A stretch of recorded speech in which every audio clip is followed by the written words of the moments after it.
This is a duly advertised meeting of the Joliet Zoning Board of Appeals. In our capacity, we hear petitions for relief from the strict provisions of the city ordinance. In matters of this type, the decision of this board is final. In respect, it does not go to the mayor or the city council for any further action. If you disagree with our decision, we do have recourse in a court of record. We also hear petitions for variations of land use. In matters of this type, we act as an advisory committee to the mayor and city council, making a recommendation either for or against it. Final decision on land use is made by the mayor and the city council. Secretary, poll the board, please. Mr. Alessio? Here. Mr. McCauley? Here. Mr. Nachtrieb? Here. Mr. Riggs? Here. Ms. Fide? Here. Mr. Hennessy? Here. First order of business on the agenda is approval of minutes from the November 19th, 2020 Zoning Board of Appeals meeting. Motion to approve. I'll second it. Call the roll. Mr. McCauley? Aye. Mr. Nachtrieb? Aye. Mr. Riggs? Here. Ms. Fide? Abstain. Mr. Alessio? Aye. Mr. Hennessy? Aye.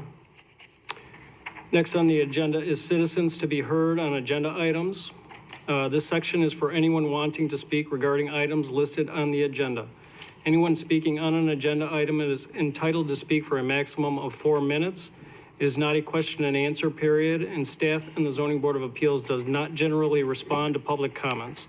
Please note, speakers who engage in conduct injurious to the harmony of the Zoning Board of Appeals shall be called to order by the presiding officer and may forfeit the opportunity to speak.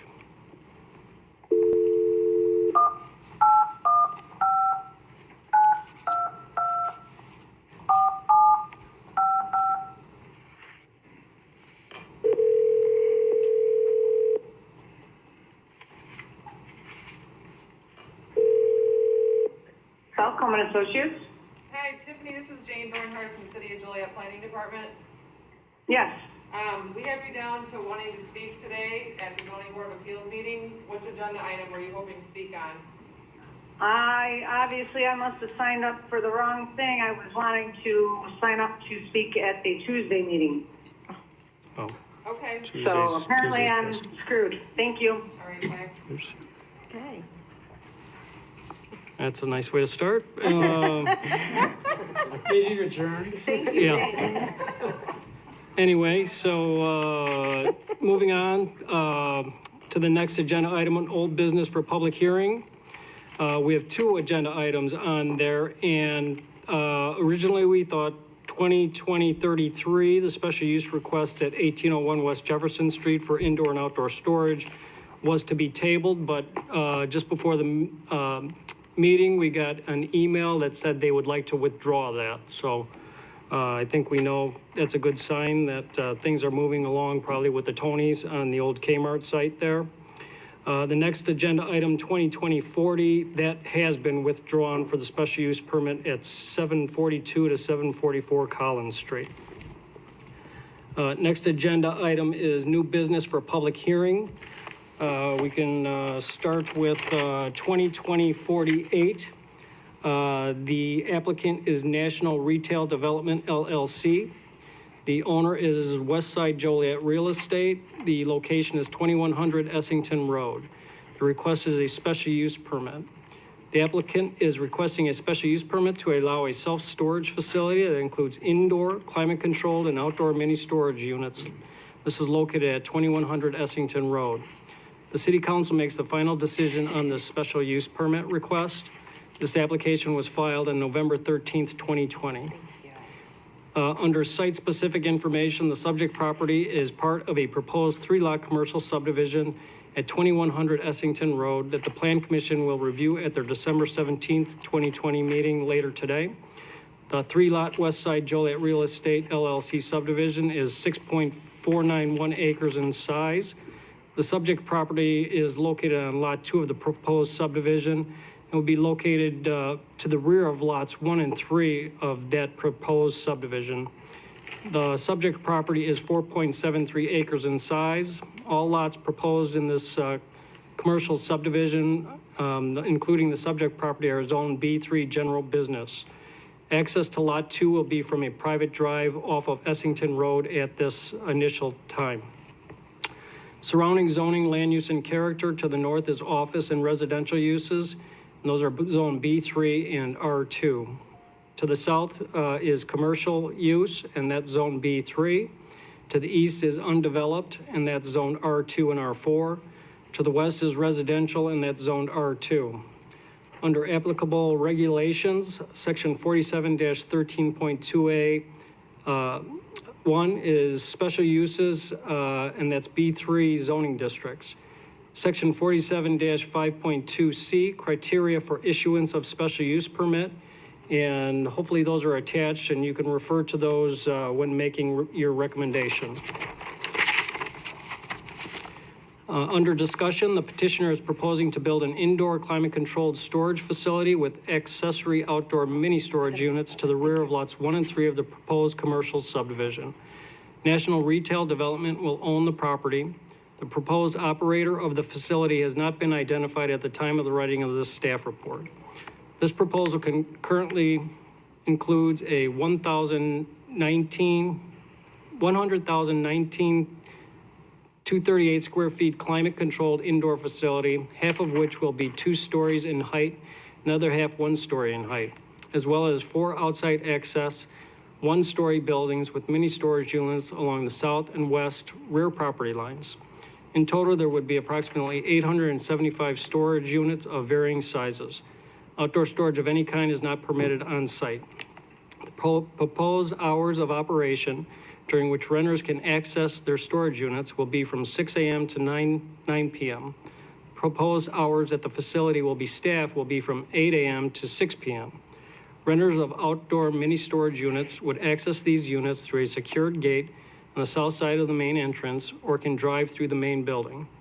A proposed site plan, proposed landscape plan, and conceptual building elevations are included with the staff report packet. The proposed landscape plan did not arrive to staff with sufficient time to conduct a review. A revised plan will be required as part of the future building permit plan submittal should staff determine that the submitted plan does not comply with our landscaping and screening requirements. The conceptual building elevations do not currently meet the city's non-residential design standards for masonry material. The applicant has indicated that they will make revisions to comply. Revised architectural plans will be required as part of the future building permit plan submittal. Under conditions, if the zoning board desires to recommend approval of the special use permit request, following conditions would be included. 1, that no outside storage be allowed on site. 2, that the quantity of illumination falling outside of the property and the quantity of illuminance of lighting visible from neighboring properties shall not be of such magnitude as to cause hazards, annoyance, or interference to the users and uses of neighboring properties. If staff determines that this has occurred, the hours of illumination may be restricted through an amendment to the terms and conditions of the special use permit. 3, that a landscaping plan be submitted and approved by staff as part of the future building permit. 4, that the proposed architectural plans be approved by staff to ensure compliance with the city's non-residential design standards as part of future building permit. 5, that the special use permit granted shall herein terminate and lapse unless a building permit or certificate of occupancy is obtained no later than 180 days of the effective date of this ordinance, and the erection or alteration of a building is started or the use is commercial within such period. Failure to comply with any of the above conditions could result in a rehearing and a possible revocation of the special use permit. That was 6. And 7, should the property be declared a public nuisance, it shall be subject to a rehearing and a possible revocation of the special use permit. And that concludes our staff report. Just a point of clarification on that number 2 condition. We just want to make sure that there's not an abundance of overlighting that causes a hardship to neighboring residents and that kind of thing. So that's what that means if you're curious on that. Petitioner here. Petitioner's always here. Been a long time. I think I was here the last meeting, Your Honor.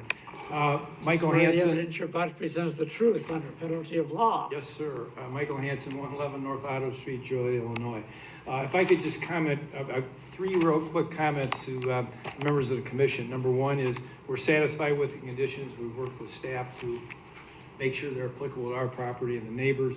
Number two, one thing the staff report doesn't indicate, and the filing does not indicate, is we will have a 15,000 square foot shopping center in front of the storage facility. So it'll be a retail shopping center that'll derive sales taxes for the city. Potential uses under B3 could be food, could be like dry cleaning, things of that nature, which I think is a great use of that property right in front of the storage facility. And number three, I'd just like to point this out. I thought this was an extremely interesting fact when I was preparing for this presentation. The storage facilities in the United States are really taking off, and the target audience, like a lot of target audiences for businesses, is soccer moms. Soccer moms are the target audience for these types of facilities, and I think we know the popularity of soccer and the density of population in that area. And I just thought I'd bring that up as just a little point of interest here before you ask me questions if you have any concerning our petition. So that the user, this is not known, is this kind of a spec operation? Oh, no, excuse me, I could have addressed that. Extra Space Storage is going to be the flag for this location. And if you've heard of Extra Space Storage, they're one of the big players nationally that's a publicly held company. Like, for example, to the north is Public Storage. They're a competitor of Extra Space Storage. So we have a first-class operator and a flag, if you will, like a hotel type of franchise who will operate this facility. So everything is going to be state-of-the-art, above board, et cetera. Okay, seems to be a lot of building of these storage units. You yourself were proposing one where Tony's is going to be. Is this due far in fact to COVID-19? Because It has nothing to do with COVID-19. But my concern is that they're single-use buildings almost. What happens a few years from now if the need isn't there anymore? What can be done with these buildings? Well, again, it is a building. You could probably turn it into a condominium. You may be able to turn it into an office building. But we believe that is not going to happen in this case. Right now, the saturation point for these facilities in our area, we are way below the saturation point. The demand far exceeds the supply right now. So in that situation, as in the situations around Will County, you've seen far more demand for storage space than you have supply. So we do not see that happen. Has the city done any studies on how many of these storage units there are in the city, or is there? Why is there all of a sudden this need if it's not due to the COVID thing? We have conducted a study. We came to, it was I don't know if the study was completed, but when, the proposal at the old Kmart site was being addressed, we started looking into it a little bit. There's 11 in our areas, is what we came up with, 11 different facilities.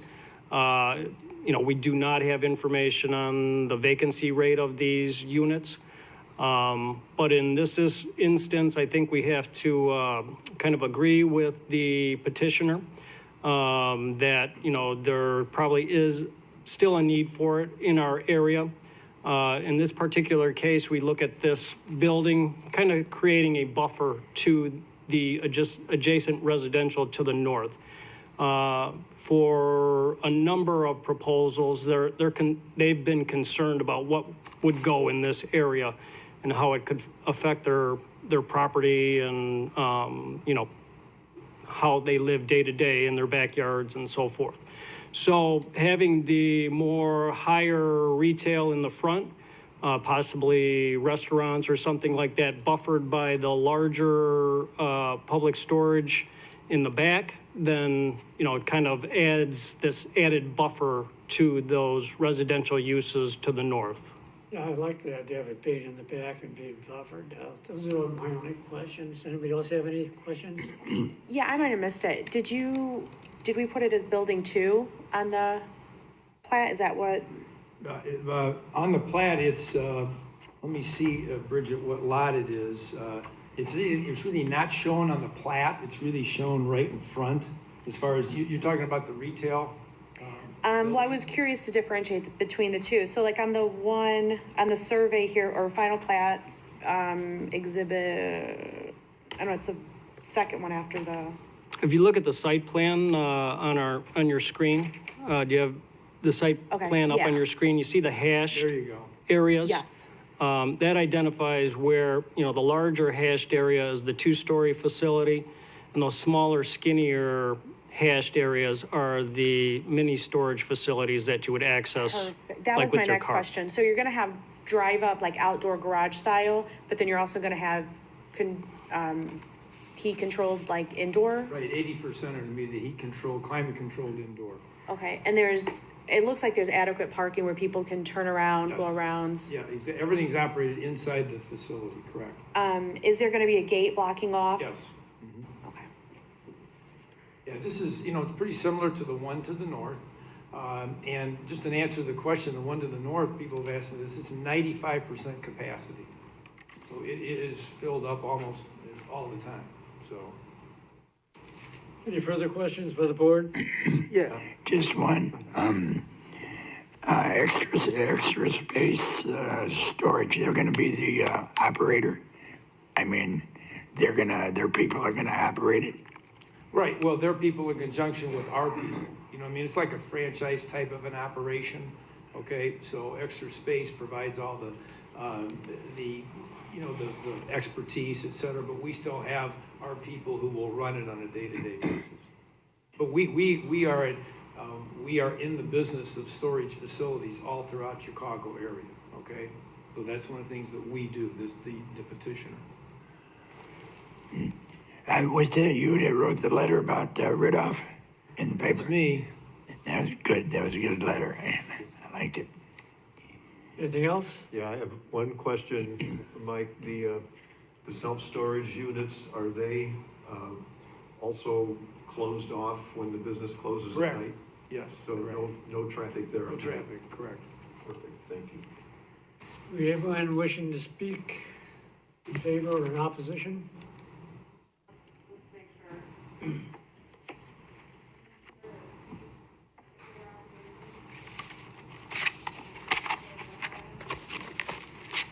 And Jim, those sublots in the front of that are going into lot 1 and 2 on there, they'll be about the same depth away from Essington as the current sublots, like the one in the Dominics?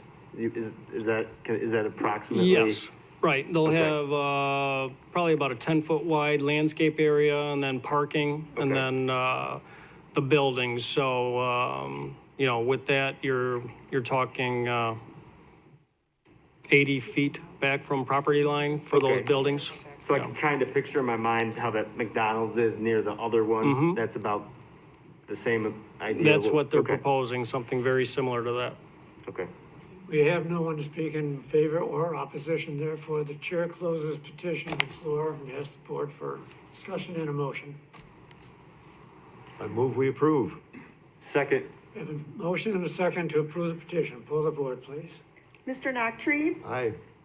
Mr. Riggs? Aye. Ms. Fide? As a soccer mom, I'm gonna say aye, thank you. Mr. Alessio? Aye.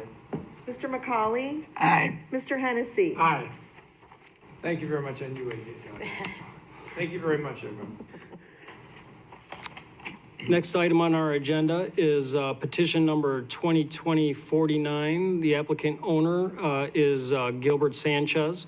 The location of this property is 326 South Joliet Street, and the request is a variation.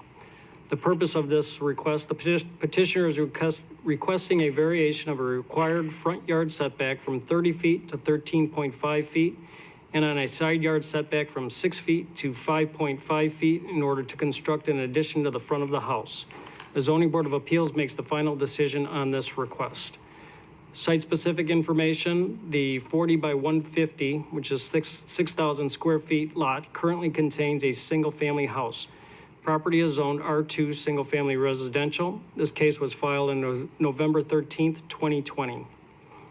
Surrounding zoning, land use, and character, the property in question is adjacent to other single-family residential properties that have R2 zoning. Most or the surrounding properties have legal non-conforming setbacks due to the date of the construction of the housing stock being completed prior to the establishment of the zoning ordinance, which was done and approved in 1968. Applicable regulations, 47.6.4 yard and lot requirements. Discussion. The requested variations will allow the petitioner to construct a front addition to the existing single-family house. The addition will fill a 6-foot by 13.33-foot area, and you could see the attached plat of survey portion for more living space. The existing house is small, 1,000 square feet, and the petitioner would like additional living space. As of the writing of the staff report, elevations and floor plans were not submitted. The variations on setbacks will not increase the non-conforming setbacks that currently exist, nor should it create a detrimental effect to the surrounding neighborhood area. Under conditions, 1, that the elevations and floor plans shall be submitted with a building permit that meet planning division and building division requirements and codes. And that concludes our staff report. Petitioner present.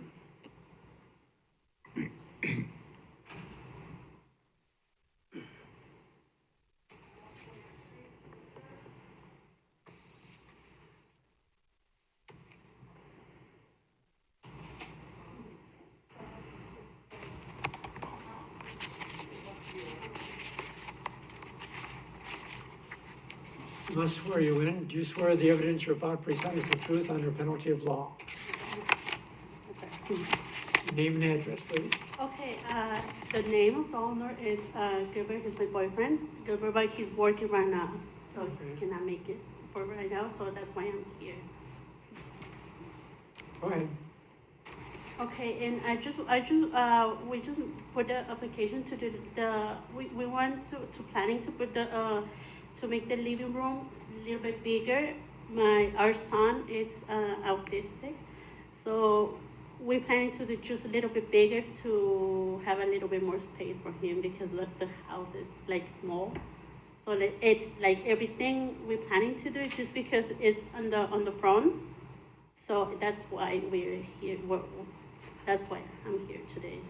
Okay, thank you. Mm-hmm. If you could see on your on the picture, they want to fill in that little area in the front where the window is, adjacent to the door. It's inset a little bit, so that's what their plan is. Not a big addition by any means, and not increasing the setback any further than what the front door is.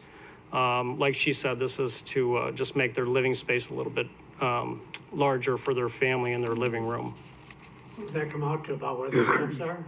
Pardon me? Does that come out to about where the steps are? No, inset from that. It won't go any farther past the front door. Like I said, it just fills in that little area in the front. So it's not a major addition at all. It's only because of the age of the house and the non-conforming setbacks that exist that they have to go through this. It's, again, it's not making the existing setbacks worse. It's just squaring off the house. Okay, thank you. Any questions by the board? You plan on staying here? This is not plans for a rental or anything? This is just for you and your family? No, we're living there. Okay. We're living there, so, but it's too small for him, and that's the only reason. But we're living there right now. Mm-hmm. Any other comments? Anyone here to speak in opposition or in favor?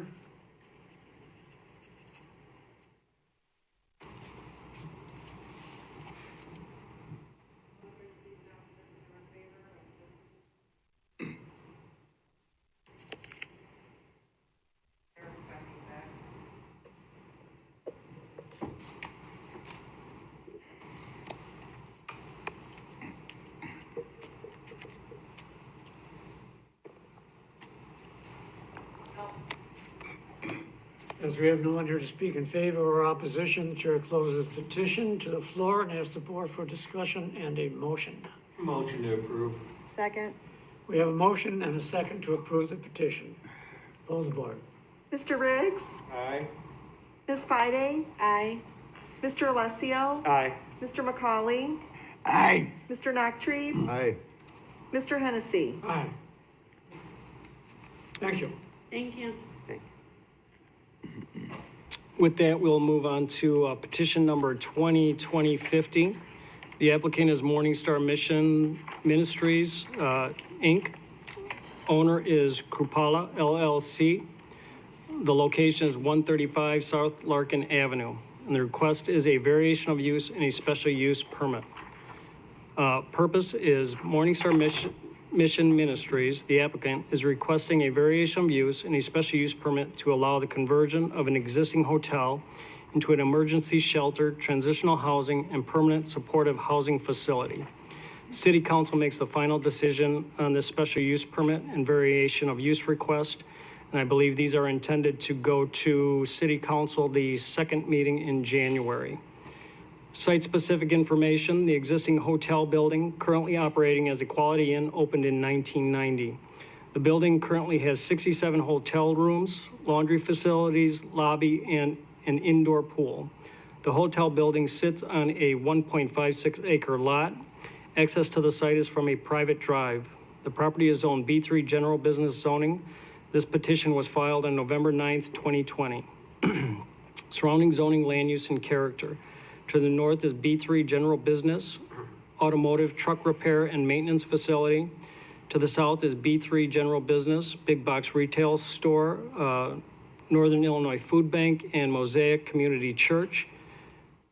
To the east is B3 General Business, Restaurant, that happens to be a Taco Bell. To the west is B3 General Business, and that's undeveloped. Under applicable regulations, Section 47-15B, nursing homes, sheltered care homes, homes for the aged, and sanitariums. Section 47-15B3, criteria for issuance of a special use permit for a nursing home, sheltered care home, home for the aged, and sanitarium. There's no special use permit shall be issued by the City Council for a nursing home, a sheltered care home, a home for the aged, or a sanitarium unless after public hearing, the City Council shall find A, that the use is necessary for the public convenience at that location, B, the design, location, and operation will not be detrimental to or endanger the public health, safety, morals, or welfare. C, the use will not be injurious to the use and enjoyment of the other property in the immediate vicinity for the purposes already permitted, nor substantially diminish property value within the neighborhood. D, the use will not impede the normal and orderly development and improvement of surrounding property for uses permitted in the district. E, the use will conform to the applicable regulations for the district in which it is located. Section 4717.28, variation of use. A variation of use shall be defined to mean relief from strict compliance with the use limitations of this ordinance regarding the classification, regulation, restriction of the location where trades, industries, businesses, and residents may exist. Under discussion, Morningstar Mission Ministries, the contract purchaser, seeks to convert the current Quality Inn Hotel into an emergency shelter, transitional housing, and permanent supportive housing facility. Morningstar Mission is poised to receive $4.3 million in funding for the Coronavirus Aid, Relief, and Economic Security Act, CARES Act, grant program to purchase the building and up to $1 million in funding to renovate the building. Morningstar's summary of need for this type of housing is included and as an attachment to the staff report. Morningstar intends to utilize 20 rooms at up to 4 people per room for emergency shelter, 10 to 15 rooms for transitional housing, and 6 rooms for permanent supportive housing for the mentally ill. These terms have the following meaning. Emergency shelter.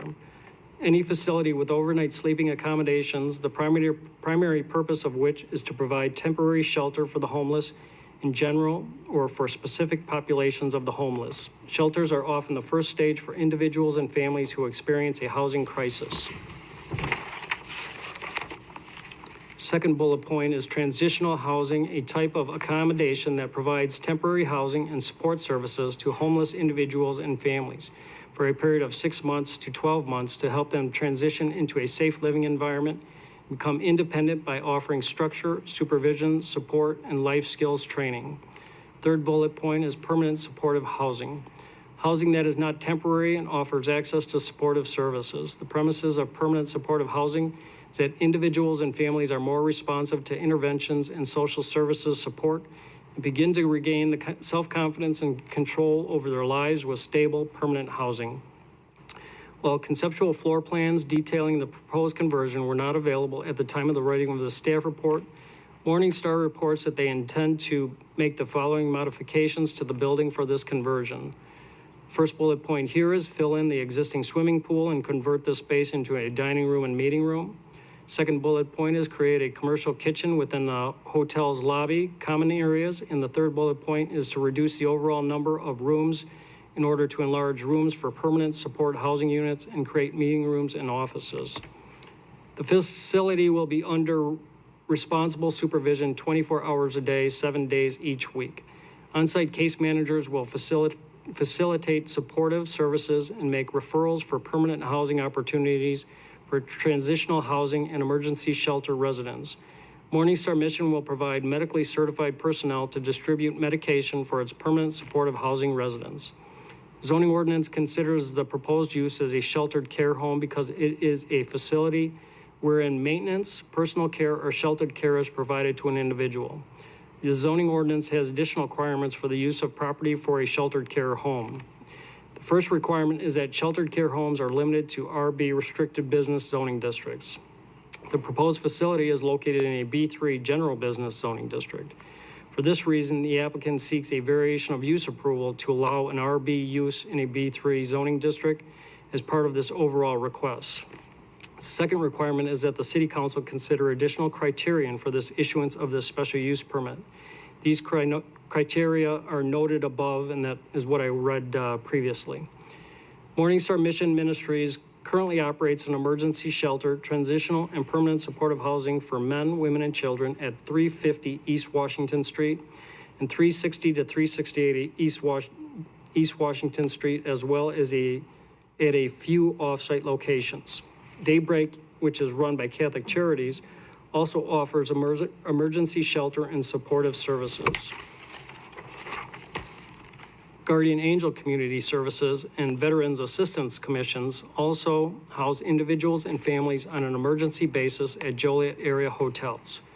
Under conditions, should the Zoning Board of Appeals desire to recommend approval of the variation of use and a special use permit request to allow emergency shelter, transitional housing, and permanent supportive housing facility at this location, staff requests the following conditions of approval. One, that the permitted primary uses of this facility shall include emergency shelter, transitional housing, and permanent supportive housing facility. Accessory uses shall include meeting rooms, administrative offices, commercial kitchen and dining. Residential uses or sleeping quarters shall not be permitted in the storage areas, meeting rooms, and administrative offices. Under 2, all people residing at the facility shall undergo intake screening to ensure a safe housing environment. The identification of each occupant shall be established with reasonable means, including Social Security number and state of Illinois identification. Occupants shall be required to consent to the release of this information to the Joliet Police Department and other law enforcement agencies. The facility shall conduct a criminal background check coordinated with the Joliet Police Department on each proposed occupant. The screening shall also include a determination whether a proposed occupant is a registered sex offender. The facility shall not be used to provide shelter to sex offenders or other persons that demonstrably pose an unreasonable risk of harm to other occupants, staff persons residing near the facility, public safety personnel, or the general public. 3, adequate security measures and personnel shall be present at all times at the facility. Facility shall be under responsible supervision 24 hours each day, 7 days each week. 4, a designated outdoor play area for children consisting of at least 750 square feet shall be created at an on-site location approved by staff within 6 months of ordinance approval. 5, that a sidewalk shall be installed along the private drive and from the private drive to the facility's main entrance within 6 months of ordinance approval. 6, that a 6-foot-high decorative fence shall be installed along the east property line should staff determine that there is space to accommodate this fence. 7, that the existing parking lot shall be maintained. 8, that the special use granted herein shall terminate, lapse unless a building permit or certificate of occupancy is obtained not later than 180 days of the effective date of this ordinance, and the erection or alteration of a building is started or the use is commenced within such period. 9, that the failure to comply with any of the above conditions could result in a rehearing and a possible revocation of a special use permit. 10, that the special use permit shall be subject to review and revocation if the activities of the occupants on premise or in the adjacent neighborhood create a public nuisance, result in an unreasonable number of or nature of calls for service, or if the premises violate city, state, or federal laws. And 11, should the property be declared a public nuisance, it shall be subject to a rehearing and a possible revocation of the special use permit. That concludes our staff report. Petitioner present.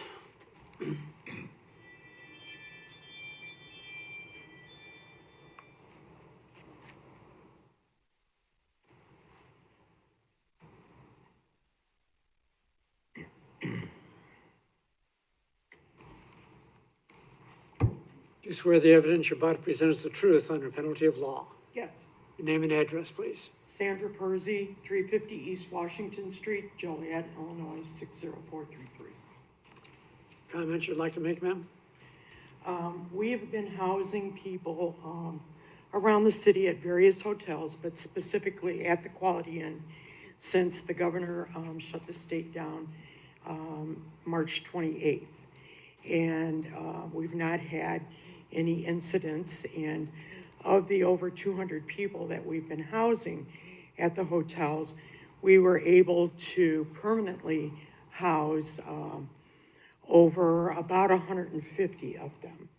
And that's what we would continue to do with this facility.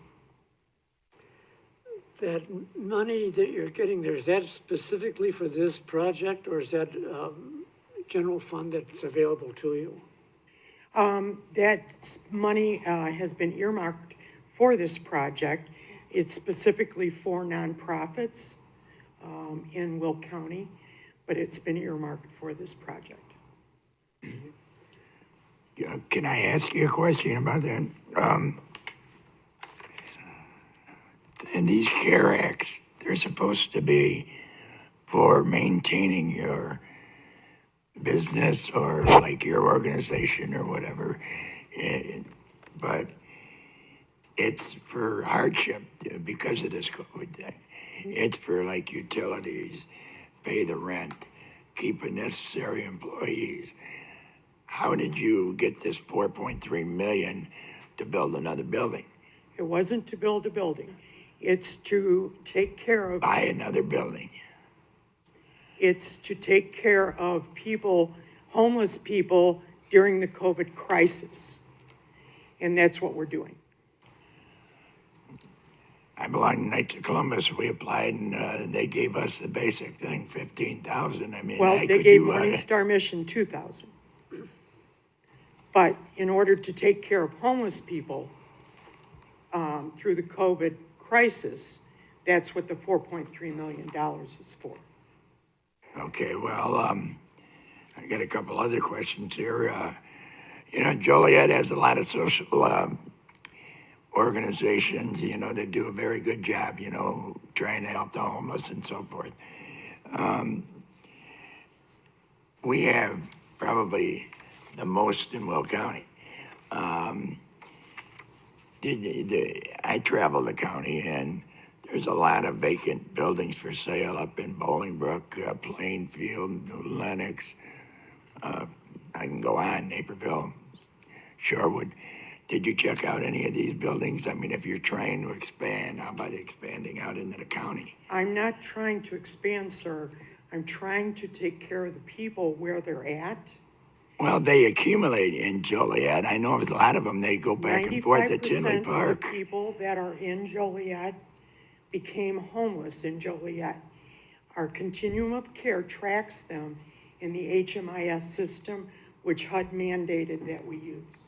And we can track exactly where they became homeless from, and 95% of the people in Joliet became homeless in Joliet.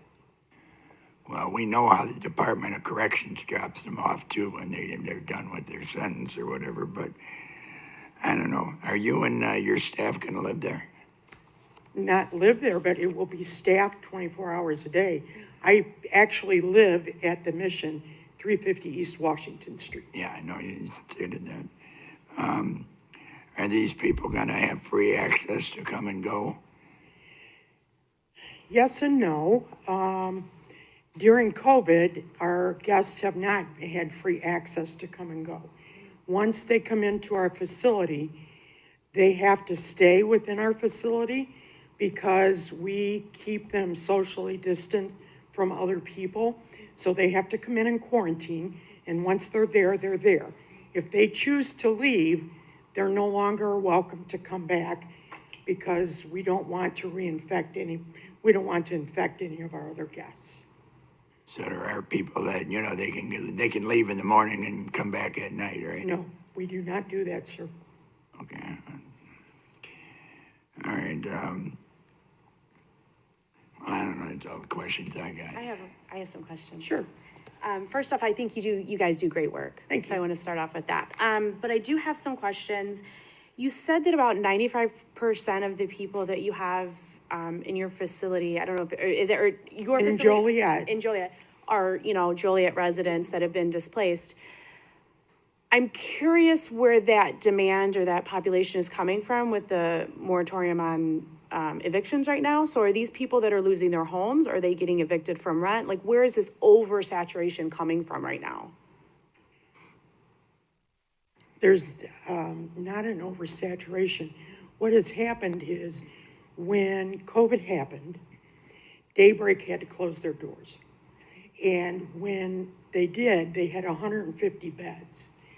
Because of the CDC mandate of how we have to sleep people now, they can only have 50 beds. And we also had to reduce how some of our people slept. And I was before you guys last month, actually, because we asked to be able to sleep some of our people in our drop-in center so that we were able to social distance our people better. And so that's how we've been able to do it, but Daybreak does not have the space. So now we've lost 100 beds. Okay, I'm sorry. I might be getting lost on the connection between Daybreak and then being able to be awarded so much money in a grant. Why was Daybreak shut down, or why did they close down? They closed down because they voluntarily chose to close their doors during COVID. And So that's putting the stress on Morningstar, right? well, it did. But they put many of their people in hotels. Okay. And then when they opened back up on September 15th, they only opened up with 50 beds. Okay. Okay. I do have more questions. I'm just Sure. letting that soak in a little bit because, Do you mind if I sit down? oh, please, yeah, can we figure sorry. out a way? Yeah. And I'm sure we can figure out a way to get the microphone down where you can be heard. Sorry, Jim. Let me just pull up here. Yep, okay. Okay, so you did say that can you explain to me how it works? So when a person comes in. Well, no, let me get, sorry, I don't mean to interrupt, but let me get to where my train of thought is going on this. My train of thought is you just said that, people are not coming in and out. But homelessness, to me, I know the top 4 reasons for homelessness is gonna be unemployment, lack of affordable housing, poverty and home employment go hand in hand, substance abuse, and mental health issues. Correct. All of those go hand in hand. So if we are temporarily housing people, my thought process goes, what are we doing to rehabilitate or to get them back into the workforce? Or are you offering programs like that? Are you offering social workers on premise? Or are we just stopping the triage? And if we are just stopping, just triaging the situation, just getting people in a place, I understand why it's desirable to be in Joliet because we have a lot of, public benefits and services here.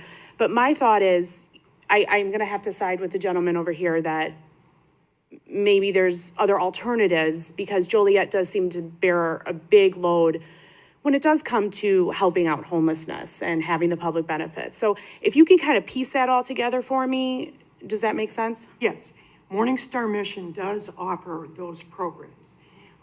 We have a recovery program for men, and it's about 6 months long. When a gentleman graduates from that, if they, once they graduate, they have about a 50% chance of staying clean and sober for 5 years. We track them for about 5 years. If they stay with us in our transitional housing for up to 6 months, that goes up to about a 67% chance. Now, if they stay with us for about a year, that then goes up to about a 90% chance of staying clean and sober for 5 years. And part of the thing, in order to stay in our transitional housing, is they either have to go to school full-time or they have to have a job. So those two things go hand in hand. Once they have a job, then they have to have a savings account. And they have to put money into that savings account. So when they leave, they can afford their apartment. They have to work on getting a driver's license.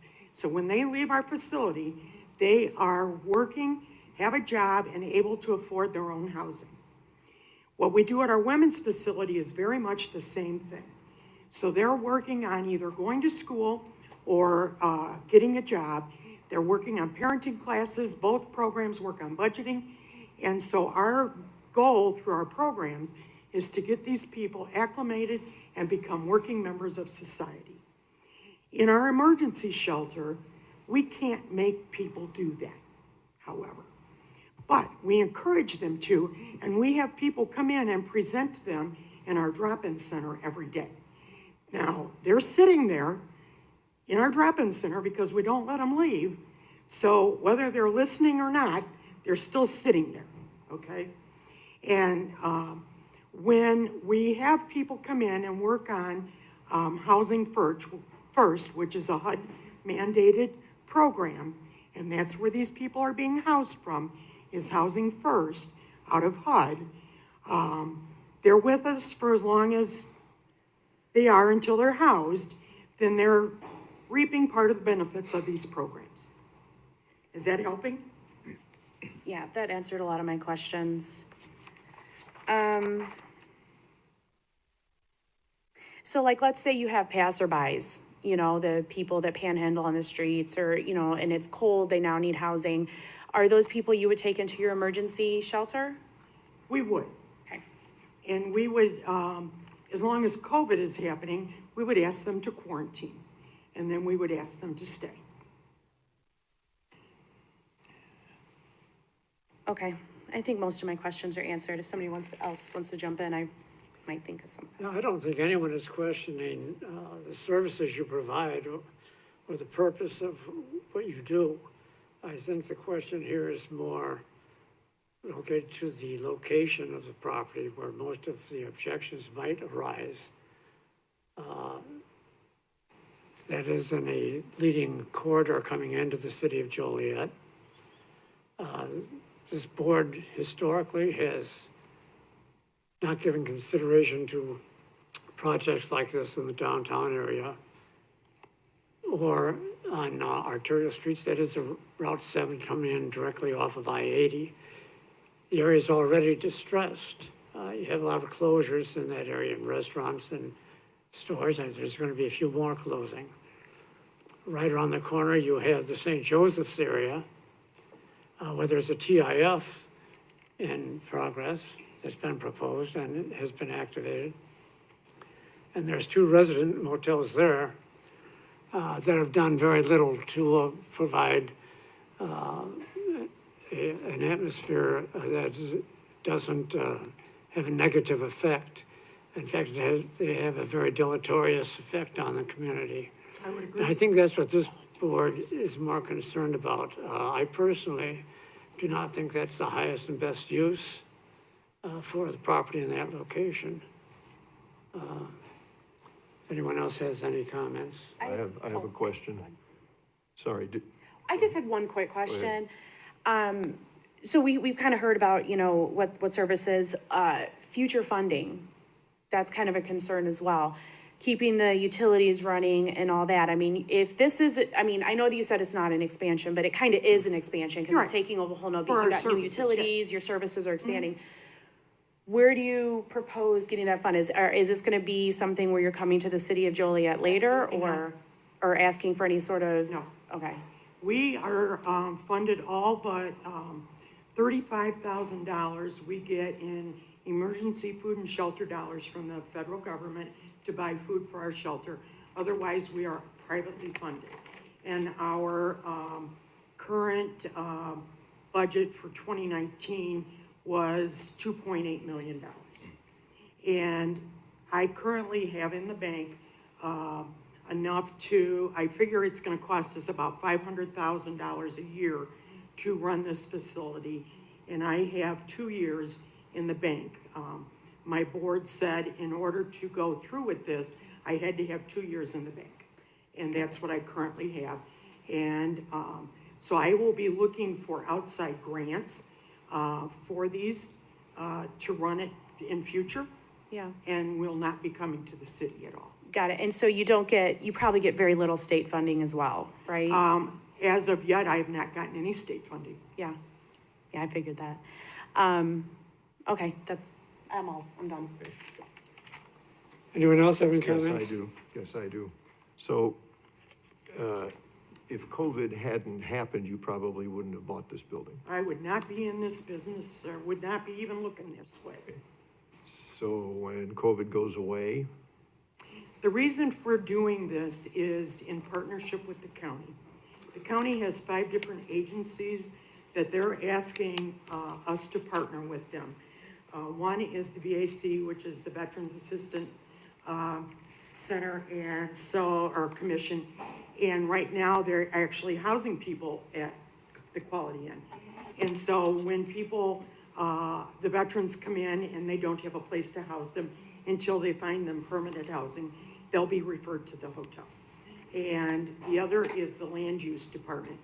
And so when Land Use has to red tag a facility and displace a family, then they would be able to come to the facility and we would house them until other solutions are found for them.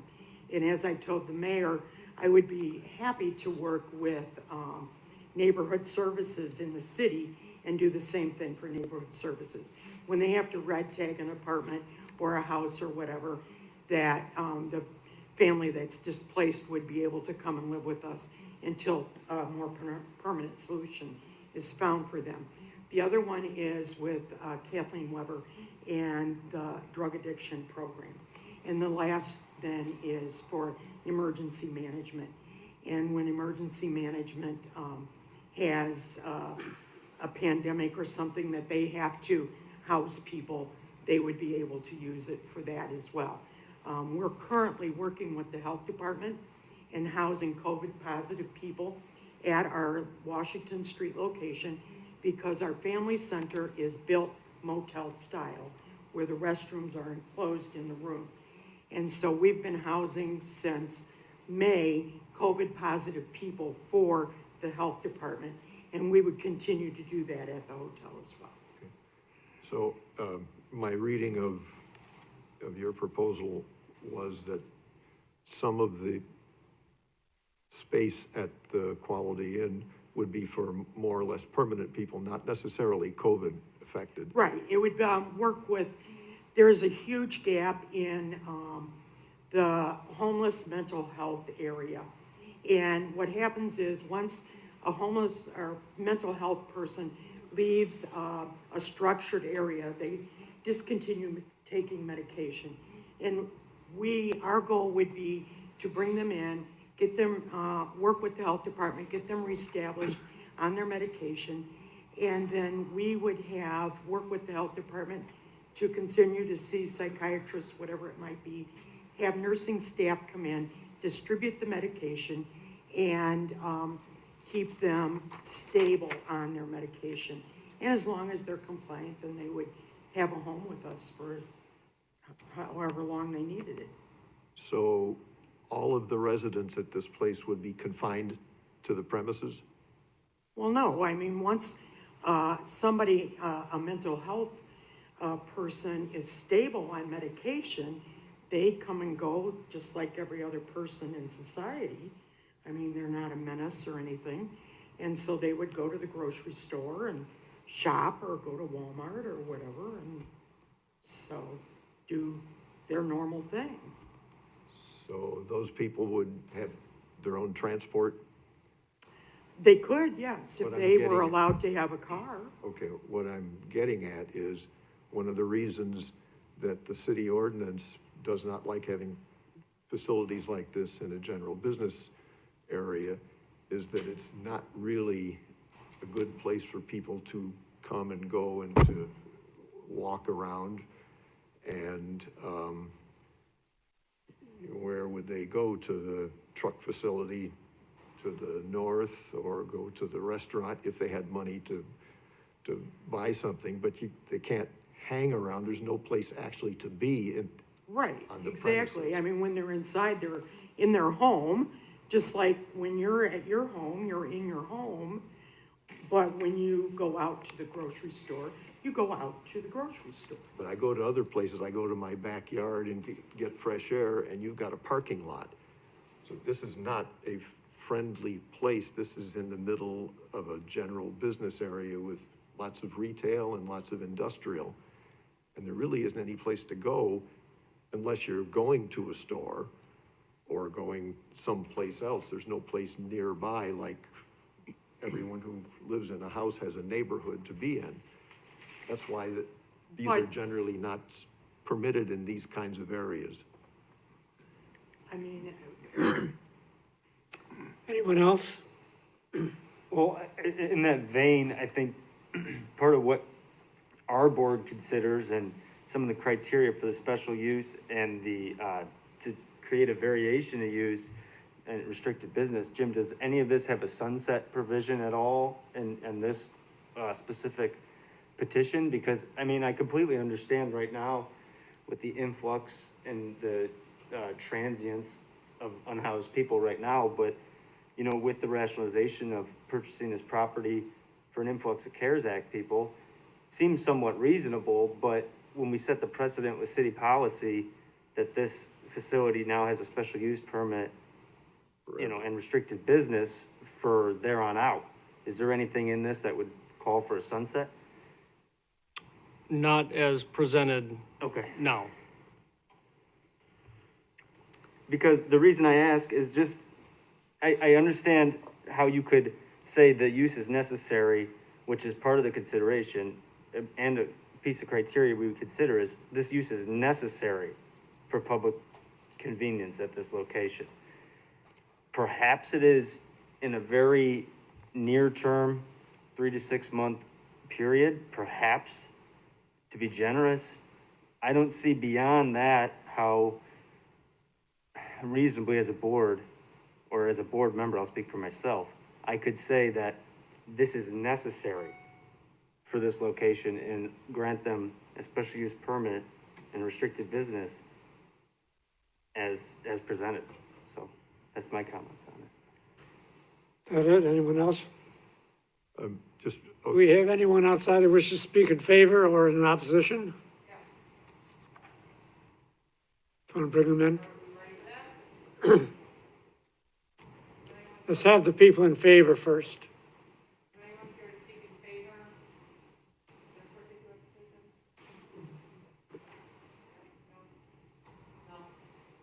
No? No one here in favor?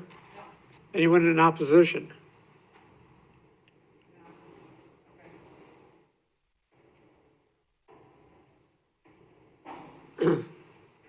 Must swear you in. You swear the evidence you're about to present is the truth under penalty of law. I do. Your name and address. Lift up the mic. Brian Waller. I run the Culvers at 219 Yeah, South lift the mic up so we can record it. I run the Culvers at 219 South Larkin, basically half a block away. As a business owner, especially during this COVID time, it's been very tough. My concern is, probably once a month or so, we have to call someone in because someone's either loitering on the property or asking our guests for money, or I've had someone using the bathroom in our back here, whatever. And having this thing permanently there is a concern overall for us as a business. We just spent, $3.4 million building the building 3 years ago. And we want to be there. We love, it's right off the expressway. We finally got onto the sign. We're doing well. Even in the time of COVID, we're doing fine. My concern is that if other businesses leave, where does that put me? It's a great mission, a wonderful idea. I love it, but the location can really hurt me. I could honestly kill my business because I'm a family restaurant. Thank you. Anyone else out there?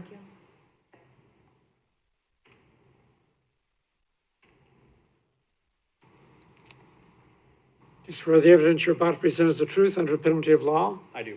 Name and address? Garrett Dobbs, Rush Truck Centers, 103 South Larkin Avenue. Go ahead. Good afternoon. As I mentioned, my name is Garrett Dobbs, and I'm the general manager responsible for the day-to-day operations of Rush Truck Centers here in Joliet at 103 South Larkin Avenue. Our business has been operated at this facility for over 30 years, and we currently employ 50 full-time employees. Our business shares a property line with this location, as many of you might know. First, we certainly understand the increasing homeless population is a challenge in Joliet, and Morningstar's commitment to helping these individuals should be commended. However, we are in direct opposition to this zoning request due to our business constant and increasing challenges dealing with the homeless population that has increased on Larkin Avenue drastically over the last several years and really the last 6 months. In the petition, it states the Zoning Board of Appeals is authorized to grant this special use permit provided the applicant establishes by clear and convincing evidence several points. We fail to see how the approval of this permit can meet clear and convincing evidence requirement on the first 2 points alone. First, that the establishment, maintenance, or operation of the special use will not be detrimental to or endanger the public health, safety, morals, comfort, or general welfare. Our business constantly deals with challenges with the already excessive homeless population around Larkin Avenue. We have numerous issues of vandalism to our property, damage to our new trucks, cut fences, etc. We've had multiple theft issues from our customers' vehicles to personal property, including homeless population breaking into vehicles and sleeping overnight. We deal with human waste, drug paraphernalia, and other items that create a public health issue for customers and employees and creates additional expense to us to properly dispose of. Our employees and customers are routinely approached in aggressive manners by individuals panhandling right there on Larkin Avenue. In all these instances, we notify the City of Joliet Police Department, who are always great in assistance, but the underlying common theme is the homelessness issue around our business causing these issues. The second point, the special use will not be injurious to the use and enjoyment of other property in the immediate vicinity for the purposes already permitted, nor substantially diminish or impair property values within the neighborhood. This shelter will drastically damage the value of our business, which includes the 10 acres of vacant land behind our dealership. And the shelter will also affect the opportunity for revitalization of the many closed businesses within 1/8 of a mile of this proposed location. The Steak and Shake, the Bob Evans, we all know what they are. Larkin Avenue is a major entrance point in Joliet. This shelter will increase the concentration of homeless population on the street and bring along with the many increased challenges that businesses like ours face. This will make it more difficult to attract businesses into the major area of Joliet to fill these vacant buildings. Thank you for your time, and I ask you vote in opposition to the special use permit. Thank you. Anyone else?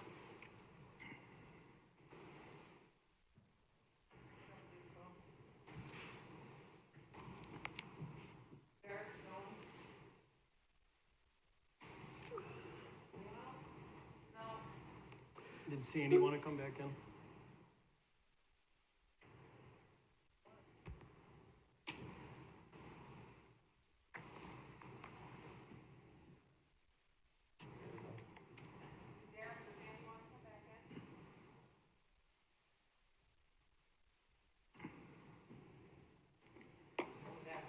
Thanks. Okay, as I previously stated, the whole question here seems to be location, location, location. Nobody's arguing against the good that they provide and the services they give to the community. But once this COVID-19 is gone, that building is going to be there permanently. And I think it's going to have an adverse effect on the property values and the neighborhood. If there are any other comments, the chair is going to close the petition to the floor Just one, for discussion and a motion. Sandra, you mentioned you're working with the county, county programs to get this building and, also with the drug prevention thing, that's with the state's attorney's office, right? The rest of the county, I mean, we only have, 2 districts in, Joliet for county board. The rest of these districts, they may, Will County, they love the fact that, all of this is concentrated in Joliet. Now, and the state's attorney lives in Plainfield. So, I mean, well, why don't they, embrace these programs like yours out in, the rest of the Will County? Because there's no transportation. Well, with 4.3 million, I think you could afford a van or something. Macaulay, I close the There's no petition to the public floor. transportation. Yeah, okay. Now, one other question. Now, these fire service calls that you get, I mean, there's a lot of them in the last That I get? in the last couple of years. If you According to talk the fire to department. chief, According to the fire chief. we only got 43 in 2019. 280 since, 2017. That's not what the fire chief told me in a meeting. I'm just going by a With, letter that we have right here in front of me here. Well, when I sat down with the fire chief and the mayor and the task force, he said in 2019, Morningstar Mission had 46. That might be, I'm sorry to interrupt, that might be possible. I think what he's referring to is that we did get an email from a fire chief stating since 2017, and he gave us numbers for that Well, I'm looking 5 at the year. letter right here. Yeah, that's what I'm saying, yeah. Yeah, we're saying the same thing. I'm just saying it's not, you're talking about 2020, right, or 2019? 19. Yeah, and we're talking about 5 years, so I'm just wanting to figure that discrepancy, that it's very possible that you only had 43 calls, but ultimately, he wrote us a letter stating a 5 year period. Okay. Well, it's since 2017, it's a 3-year Or period. sorry, 4 year period. Well, it's Almost 4, yeah. Yeah, almost 4. Okay. I was not a math major, sorry about that. Well, between you Well, and Daybreak, but it 1,180 says of them. between Morningstar and Daybreak, sir. Yeah, I'm at, you're at 280. And they're at 900, I know, I see that. And in theory, you said you took on Daybreak clients as well, so, I mean, it wasn't under your management, but it's the same clientele, theoretically. Yes. For 2020, yes. Correct, yes. Okay, is that it? Are you ready for a motion? Okay, chair is closer to the floor. I'm asking for a motion. I move we deny. I second. We have a motion and a second to deny the petition. Pull the board. Ms. Fiding? I have to say this before I put a vote in. It absolutely breaks my heart because I know that you guys do such good work. Unfortunately, I cannot vote yes. I'm gonna have to vote no, because I have way too many concerns about just that specific Bridget, location. you gotta vote aye on this to deny. Oh, it. sorry, aye, sorry, thank you. I'm gonna have to vote aye for the denial of it. But my train of thought that I was trying to get to is that I know you guys do good work. The location's a big problem, and I would hope that the county board members who approve this, to give this to you, would offer a location within their area. And I know public transportation is an issue, but I would hope we could come up with a solution. It's just, it weighs too heavy on Joliet, and that's why I'm voting aye for a denial. Mr. Alessio? I don't want to get into being too repetitive, but the same thing, it's not a matter of, for me, questioning the services that Morningstar provides. For me, it's a matter of whether this specific project meets the criteria that our board's asked to consider. And for me, I do not see that this project meets our criteria to grant the special use or the restricted business areas, so I'm gonna vote aye to deny as well. Mr. McCauley? Aye. Mr. Noctree? Aye. Mr. Riggs? Aye. Mr. Hennessy. Aye. Thank you. So that will go to City Council, January 19th with a recommendation for denial. Moving along to our next agenda item is petition number 2020-51. The applicant owner is Ruben Maldonado. The location of this petition is 556 Elwood Street, and the request is a variation. Petitioner is requesting a series of variations to allow continuation of 2 single-family houses on 1 lot. The following variations are being requested to allow the continuation of the non-conforming houses. 1, a variation to allow 2 main structures on 1 lot. 2, a variation of an existing front yard non-conforming setback from 30 feet to 15 feet. That's for the front house. 3, a variation of an existing side yard non-conforming setback from 6 feet to 4 feet, and that's again for the front house. 4, a variation of the existing sum of side yard non-conforming setbacks from 15 feet to 13.5 feet, and that's for the front house. 5, a variation of an existing side yard non-conforming setback from 6 feet to 0 feet. That's for the rear house. 6, a variation of an existing rear yard non-conforming setback from 25 feet to 0 feet. That's for the rear house. 7, a variation of an existing non-conforming lot size from 7,500 square feet to 5,280 square feet. 8 is a variation of an existing non-conforming lot coverage requirement from 30% to 32%. The Zoning Board of Appeals makes the final decision on this request.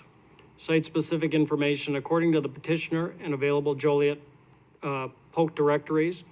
Property has existed with the 2 single-family houses for approximately 80 years. This case was filed on December 15th, 2017. Surrounding zoning, land use, and character to the north and south is residential with R2 zoning. To the east is residential with R3 zoning.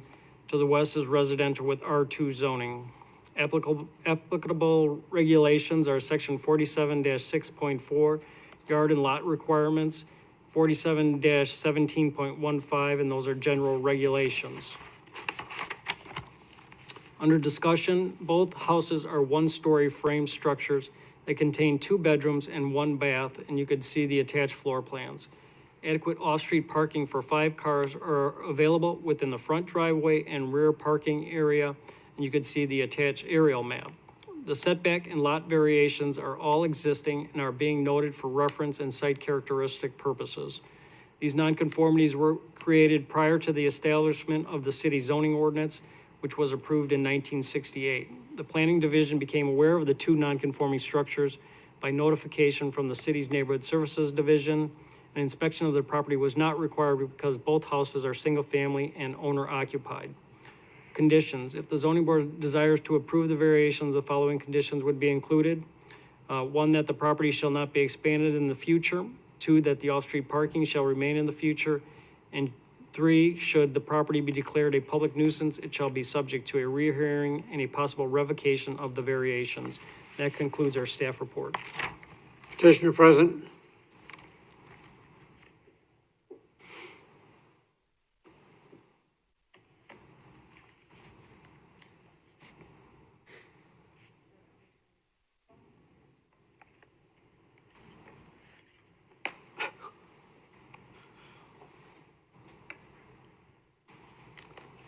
Hi, everyone. I must swear you in, ma'am. Do you swear the evidence you're about to present is the truth under penalty of law? Yes, sir. May I have your name and address? My name is Luz Maldonado. I live on 556 Elwood Street on the front house. Any comments you'd like to make? Well, yes, I was surprised when I got my letter, the zoning, which I didn't understand nothing what was going on, you know? So I called to this person, for the person who sent me this letter, you know? So she told me what was going on. Yeah, just point of clarification is, for some reason, somebody made a complaint against the property, you know, that there were 2 houses. They suspected an illegal conversion of the back. This is legal non-conforming, isn't it? Legal non-conforming. From what we found, it's existed this way for 80 years. So, they complied with our request to submit a petition to get this corrected. It's not under neighborhood services inspection or rental inspections. I believe their son lives in the back right now. So it's just a cleanup of an existing situation. It's not uncommon in the city of Joliet to have these coach houses in the back, especially when they date back 80 years or more. Understood. Thank you. Yes, sir. Any further comments you'd like to make, ma'am? Yes, we've been there for 40 years. The house were already there. My husband bring it up, because it didn't have those, the electricity wires on tubes. So we did all. My husband put walls, and inspectors from here, from Joliet. They went and, what do you call that? They inspected the property? Yes, I have surgery in my mouth, so excuse me, okay? Yeah. So, they went, we passed, we put the light, they checked the furnace, they checked everything, even the water, the plumbing, everything. I have pictures to prove you how good this house and the real house is. It's no garbage, how they said it. It was unwealthy, it's not true. I have pictures. I think that might have been what happened. They were doing some work in the property and somebody suspected that they were converting the back unit, but they were just renovating it. Okay, no We problem. we didn't do nothing to that property at this time. That's a Okay. mistake, okay? That's it. My son, who moved there, because we helped my first son there for 24 years or maybe more. He put his girls in college. He said, Mom, Dad, thank you for all your help. It's time for me to move on. My girls are done for college. Exactly. I have one daughter who works here at the police station, Okay. you see. So we help my kids. That house, it helps them. And then when they're ready, we don't charge them rent. They pay their own utilities. Now that my husband is old, I'm old, I have problems, I have my second son and his son who takes care of us, So I have pictures, you like to see them. We believe you, ma'am. I could see it from here, and it looks like you have a beautiful home. It is. And you're pulling at my heartstrings 2 in a row here. Yes. You sound like a great mother. Yes. It's how, when me and my husband, we got married, we bring these kids, we support them. There are other parents, are you 18? We're not like that. So we support my kids, my older son, how he said, Mom, you have help us, We put our kids to college, you didn't charge us rent. It's time for me to find my home, and I'll do the same thing. Is there anybody currently living in the established, is your son living in it now? My second son, Okay, yes, okay, but he hasn't furnished it or nothing. Okay. Because he was living with us, taking care of us. okay. Why don't you let us go ahead and approve it then, huh? Well, that's the way we are. Okay, are there any questions by the board? Anybody out there want to speak in favor or opposition?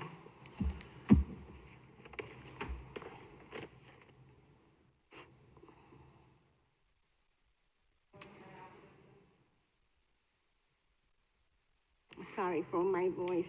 Oh, you're all right. Chair closes petition to the floor and asks the board for discussion and a motion. Motion to approve. Second. We have a motion and a second to approve the petition. Poll the board, please. Mr. Alessio? Aye. Mr. McCauley? Aye. Mr. Noctree? Aye. Mr. Riggs? Aye. Ms. Fide? Aye. Mr. Hennessy? Aye, you should have been a lawyer. Thank you. Thank you so much. Okay, so that petition passed. My daughter tried to go 6-0. for that.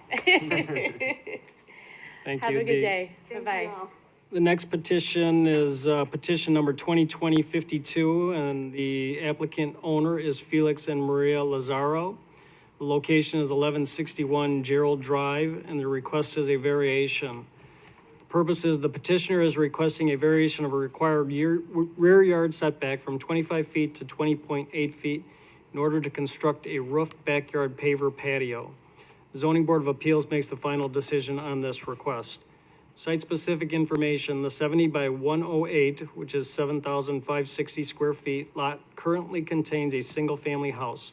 Property is zoned R2 Single Family Residential. This case was filed on October 19th, 2020. Surrounding zoning, land use, and character, the property in question is surrounded by other single-family residential properties that have R2 zoning. Applicable regulations, 47.6.4 yard and lot requirements. Discussion. The requested variation will allow the petitioner to construct a roof backyard paver patio, and you could see the attached plans on the existing single-family house that currently has a rear deck. The deck would be replaced by the paver patio and an open-sided roofed canopy. Petitioner plans on constructing the canopy at a dimension of 20 foot by 25 feet. The variation on the setback request will not create a detrimental effect to the neighboring area. And the conditions, under conditions, if you approve this application, number one, that the canopy shall be constructed as per the enclosed plan, and that concludes our staff report. Thank you. Petitioner present?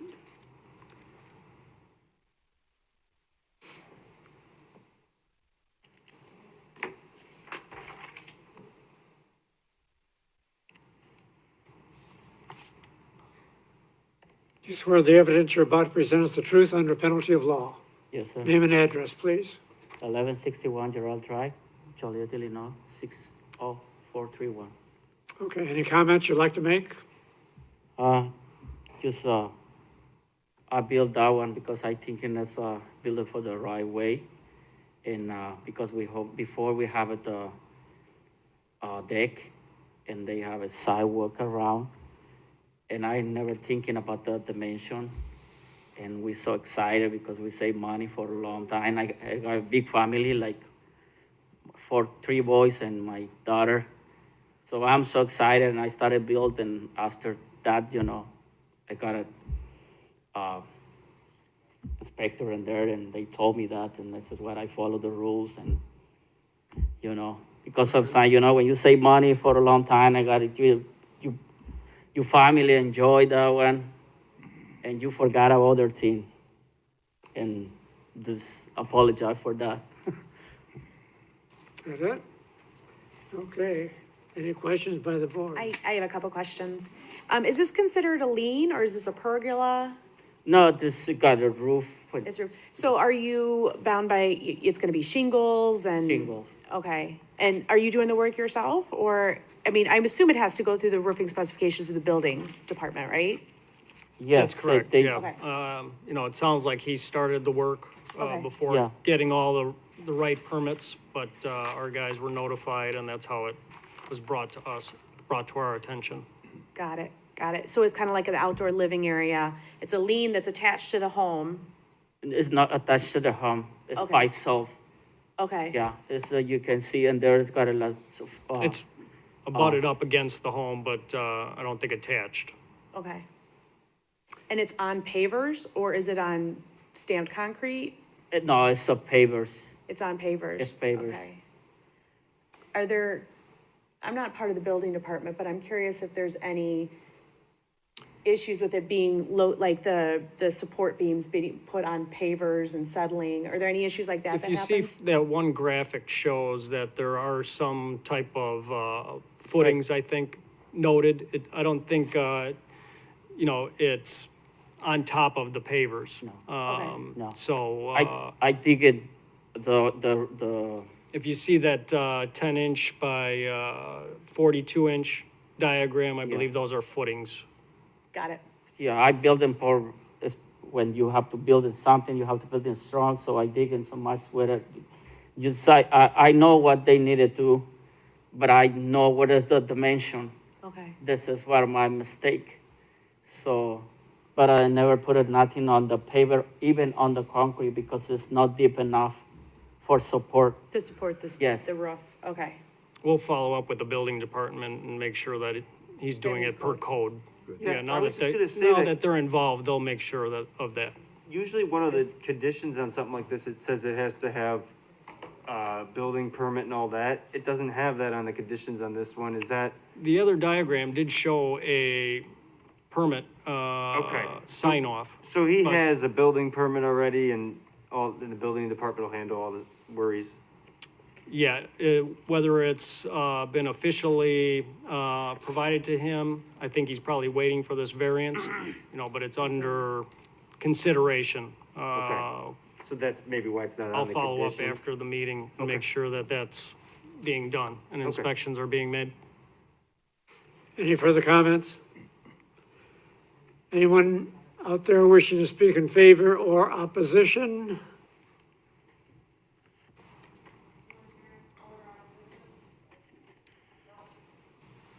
Chair closes petition to the floor and asks the board for discussion and a motion. Motion to approve. I'll second. We have a motion and a second to approve the petition. Poll the board. Mr. McCauley? Aye. Mr. Noctre? Aye. Mr. Riggs? Aye. Ms. Fide? Aye. Mr. Alessio? Aye. Mr. Hennessy? Aye. So that passed with a vote of 6. Thank you. Thank you. Next petition is petition numbers 2020-53 and 2020-54. The applicant is Michael Bieniak, LCC Telecom Services. The owner of the property is Holy Hills Deliverance Church. Location is 510 Columbia Street. Request is a variation and a special use permit. The applicant, on behalf of T-Mobile, is requesting a variation of use and special use permit to allow telecommunication antennas and support equipment at 510 Columbia Street, which is in an R3, 1 and 2 family residential zoning district. The petition was filed on November 11th, 2020. City Council makes the final decision for these requests. And again, that would go to the January 19th meeting. Site-specific information, the property in question is located at the southwest corner of Columbia Street and Park Street. It was home to St. Thaddeus Church, school, convent, and rectory until the diocese closed the church in 2005. Holy Hills Deliverance Church now owns a large church complex, which includes 19,500 square feet of gross floor area within these connected buildings. The property is 150 by 132, or 19,800 square feet in size. It is zoned R3, 1 and 2 family residential. October 2018, the City Council approved a special use permit to allow a women's re-entry house as an accessory use within the former convent, part of the church complex, but this project has since stalled. Surrounding zoning, land use, and character. To the north is R2, single-family residential, and that's residential and parking lot. To the south is R2 single-family residential and R3 1 and 2 family residential zoning with a residential use. To the east is R2 with residential use. To the west is zoned R2 with a parking lot use. Applicable regulations, section 4713.2AC, special uses. Section 47-5.2C, criteria for issuance of special use permit. Section 47-17.28, variation of use, and Section 47-17.28, variation of use, the qualifications for that are below. Under discussion, T-Mobile has finalized a lease agreement with Holy Hills Deliverance Church to erect telecommunication antennas on top of the 2-story church complex and install support equipment on the roof and property. City of Joliet zoning ordinance states that telecommunications stations and transmitting towers require a special use permit. City of Joliet zoning ordinance further requires a minimum of B3 zoning for telecommunications stations and transmitting towers. Therefore, the petitioner, acting as an agent for T-Mobile, is requesting approval of a special use permit and variation of use to allow these antennas and support equipment in the R3 zoning district. Purpose of these requests is to improve reliable, uninterrupted wireless telecommunication services in this area of Joliet. Coverage simulator maps are attached. The telecommunications equipment will be erected, owned, and managed by T-Mobile. The proposal entails 6 antennas along with support equipment on 3 sleds of the roof of the former school and convent. The existing building height is 32 feet tall, and the height of the tallest existing HVAC equipment is 42.21 feet tall. T-Mobile will locate its antennas on the roof with a top of antenna height of 42.5 feet. There will also be 3 ground cabinets on a 7-foot by 20-foot concrete pad on the ground adjacent to the west wall of Holy Hills Deliverance Church. This ground equipment will not be visible from the street. Photo simulations showing how the church complex will look before and after the telecommunications equipment is installed is included with the attachment exhibit booklet. Site plans and roof plans are also included with the staff report packet. Facility is unstaffed and will only require service technicians in a pickup van-sized vehicle to visit the site approximately once per month. If the zoning board desires to approve the variation of use and special use permit, the following conditions would be included: that the top of antenna height shall not exceed 42 feet 5 inches. 2, that the ground equipment shall not extend beyond the 10-foot by 25-foot lease area as detailed in the submitted equipment layout plan. 3, that there shall be no barbed wire or razor wire attached to the fence in the compound lease area.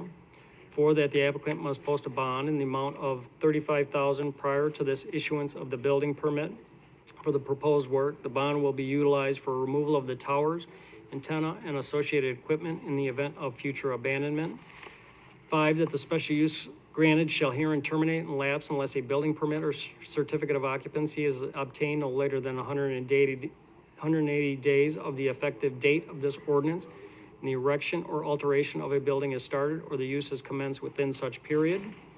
6, failure to comply with any of the above conditions could result in a rehearing and a possible revocation of the special use permit. And 7, should the property be declared a public nuisance, it shall be subject to a rehearing and a possible revocation of the special use permit. That concludes our staff report. Petitioner present.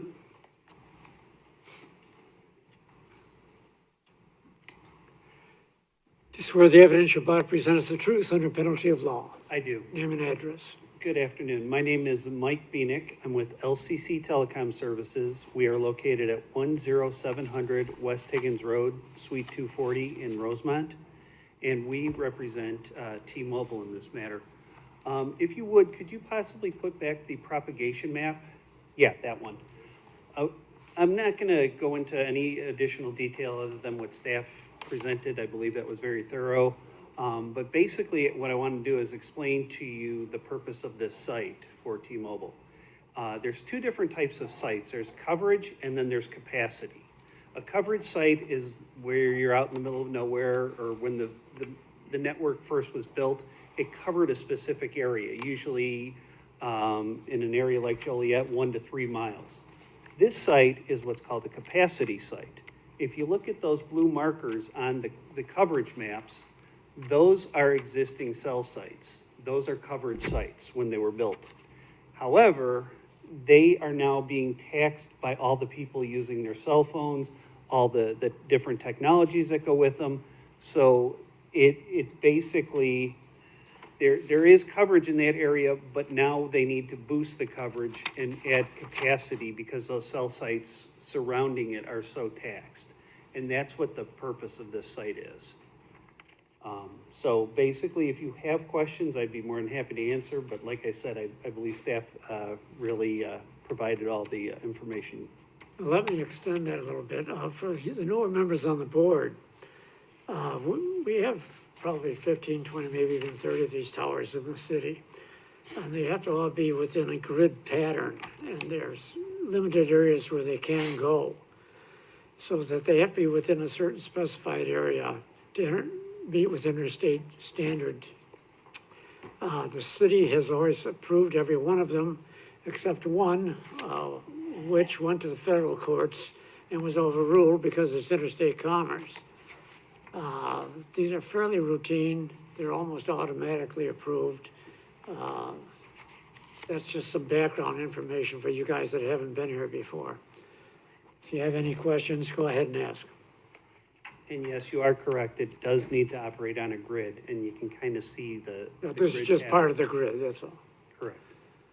Any comments? Just one question. Is there any potential danger from the radiation for people? No. Like in the building right below them? Absolutely not. Couple things to that. First off, the Federal Telecommunications Act of 1996 does not allow for municipalities to actually go down that path of health-related issues. And the reason for that is, not to take it away from you, but because they do routine studies of the transmissions and the spectrum and the signals for these carriers. In fact, T-Mobile, in order to provide coverage in this area, has to bid for the spectrum through the FCC. So they do routine studies that determine the health and safety. The reason you see so many cell sites throughout the country is because the carriers operate at 1/100th of what is considered safe. So, I mean, they're operating well below the allowed transmission.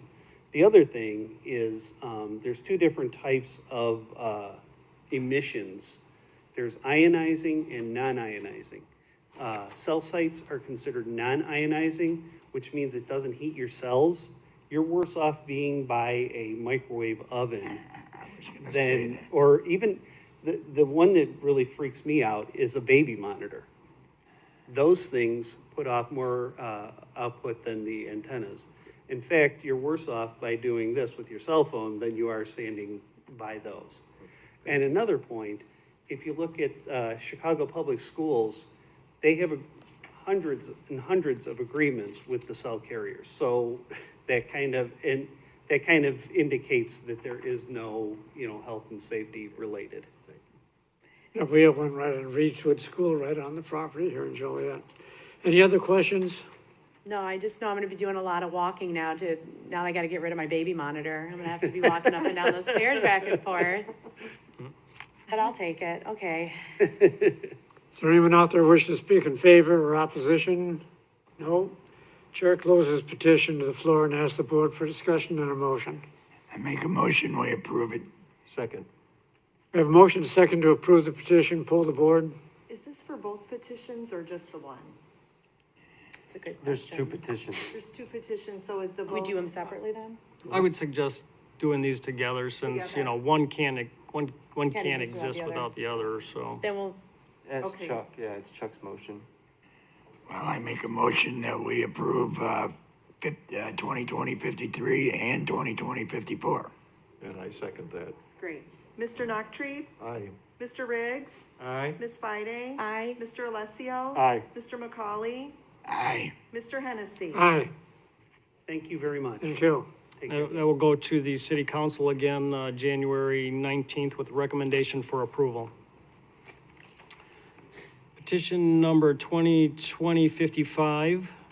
The applicant is Mary Klaus. She's with Parvin Klaus Sign Company. Status of applicant is the sign contractor, and the owner is 3401 Brandon Road, CNT-PR LLC. Location is 3401 Brandon Road, and the request is a variation. Purpose, the petitioner is requesting a variation on signage to allow the installation of 2 wall signs and 3 monument signs for Harbor Freight Tools Warehouse and Distribution Building. Zoning Board of Appeals makes the final decision on this request. Site-specific information is the 126-acre subject site is zoned ITC, Intermodal Terminal Industrial Park District, and currently contains a 1.6 million square foot warehouse and distribution building for Harbor Freight Tools, which opened just here in 2020. Subject site is within the Centerpoint Intermodal Center at Joliet, Phase 23. This case was filed on November 13th, 2020. Surrounding zoning, land use, and character, this is surrounded by other properties within the Centerpoint Intermodal Center, and they all have the ITC zoning. Applicable regulations, section 4714A9, IT Intermodal Terminal, and that's under the sign category. Discussion, the approval of the requested variations will allow 3 monument-style signs and 2 wall signs for Harbor Freight Tools Warehouse and Distribution Facility. The building and site are quite large with multiple access points, which is resultant of the variation request. See the attached signage schematic plan for the proposed locations and the sign plans for the additional signage. 2 6-foot 2-inch by 10-foot 6-inch directional monument signs are being located at the south and north truck entrances. A main 6-foot 6-inch by 12-foot 6-inch monument sign will be located at the employee entrance. All 3 signs will be located along Brandon Road and will meet the minimum 10-foot setback from property line. These will be located outside of the vehicular visibility triangle to ensure proper traffic visibility. The 2 wall signs are both 4 foot by 50 and will be located on the east-facing and south-facing building elevations. These requests should not have a detrimental effect on the surrounding area, and that concludes our staff report. Do you swear the evidence you're about to present is the truth under penalty of law? Yes. Name and address. Lisa Stazak, 165 Two-Way Drive in Carroll Stream, Illinois. Any comments? No, he summed it up very well. Thanks, Michael.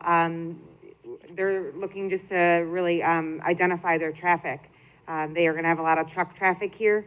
They have the 2 truck entrances, so just more for safety. The signs do need to be a bit larger, and they're requesting, a couple more than what is normally required. And same with the building signs. Ideally, having a sign on that east elevation will help them with traffic flowing south on Brandon. Thank you. Any comments by the board? Are there other companies with warehouses right in that same immediate area? Which is to say, do these signs potentially conflict with other signs? They do not conflict with other signs. Just the size of this property and the size of this building is just so large that these signs, although it sounds huge, they're 4 foot by 50. When you see them up on the building, it's almost like if it was any smaller, it would look like a postage stamp. So they almost, just because the size of the building that was allowed is just so big, the signs need to be larger than normal. It's mostly for the truck drivers. Mostly. Yeah, I mean, there's just gonna be a ton of traffic with them being a freight company. Anything else? Anyone wishing to speak in favor or opposition out there? Chair closes petition to the floor and asks the board for discussion and a motion. Motion to approve. Second. We have a motion second to approve the petition. Poll the board. Mr. Riggs? Aye. Ms. Fide? Aye. Mr. Alessio? Aye. Mr. McCauley? Aye. Mr. Nachtrieb? Aye. Mr. Hennessy? Aye. That petition passed with a vote of 6 to Thank 0. you. So Thank you. with that, we can move on in our agenda. We're through that portion. We can move on to old new business, not for final action or recommendation, and we have nothing there. Next item is public comments. This section is for anyone wanting to speak regarding non-agenda items and are allowed a maximum of 4 minutes. It is not a question and answer period, and staff in the Zoning Board of Appeals does not generally respond to public comments. Please note, speakers who engage in conduct injurious to the harmony of the Zoning Board of Appeals shall be called to order by the presiding officer and may forfeit the opportunity to speak. I don't Do we have know. anybody out there for comment? We don't have anyone out there, so we can move on Motion for adjournment to would be in adjournment. order. Motion to adjourn. We have a motion and a second to adjourn. Poll the board. Mr. Alessio? Aye. Mr. McCauley? Aye. Mr. Nachtrieb? Oh, okay, yes. Mr. Riggs? Aye. Ms. Fide? Aye. Mr. Hennessy? Aye. Thank you, one and all.